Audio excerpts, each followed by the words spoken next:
శ్రీమాత్రే నమః. నవంబర్ చివరిలోపు తులారాశి వారి జాతకంలో వచ్చే అద్భుతాలివే. మరి ఈ సమయంలో తులారాశి వారి లైఫ్‌లోకి ఏ విధమైనటువంటి మార్పులు, ఊహించని సంఘటనలు చోటు చేసుకోబోతున్నాయో ఈరోజు మనం ఈ వీడియోలో చూసి వివరంగా తెలుసుకుందాం. అంతకంటే ముందు ఈ వీడియో గనుక మీకు నచ్చినట్లయితే లైక్ చేయండి, షేర్ చేయండి. అలాగే మరెన్నో ఇలాంటి ఆధ్యాత్మిక విషయాల కోసం మన ఛానల్‌ని సబ్స్క్రైబ్ చేసుకోండి. ఇక విషయంలోకి వెళ్తే ప్రతి నవగ్రహ క్రమ వ్యవధిలో రాశిని మారుస్తూ ఉంటుంది. ఈ కోణంలో రాహు, కేతులు 2 ఛాయాగ్రహాలు.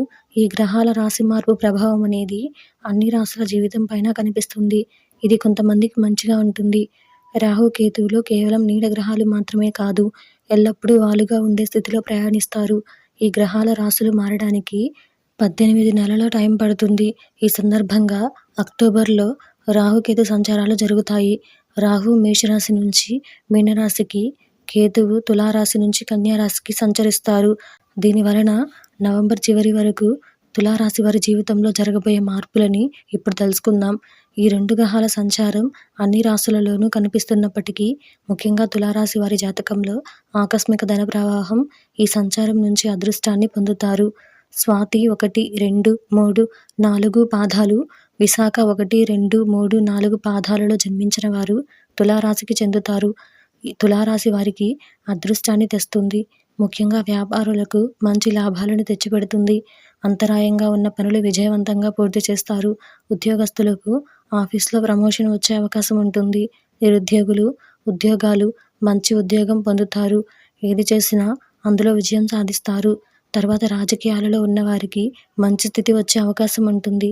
వీరికి సంగీత సాహిత్యాలలో ఎక్కువ ఇంట్రెస్ట్ ఉంటుంది. వీరికి కోపం కూడా చాలా త్వరగా వస్తుంది. అయితే ఎంత త్వరగా కోప్పడతారో అంతే త్వరగా చల్లబడిపోతారు. మాట మీద నిలబడే తత్వం వీళ్ళ దగ్గర ఉండదు.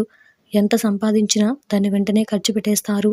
అందువల్ల వీరు తమ ఆస్తిని, సంపాదనను స్థిరాస్తులలోకి గనుక మార్చుకుంటే భవిష్యత్తులో వీరికి, వీరి కుటుంబానికి, ధనానికి ఎలాంటి లోటు ఉండదు.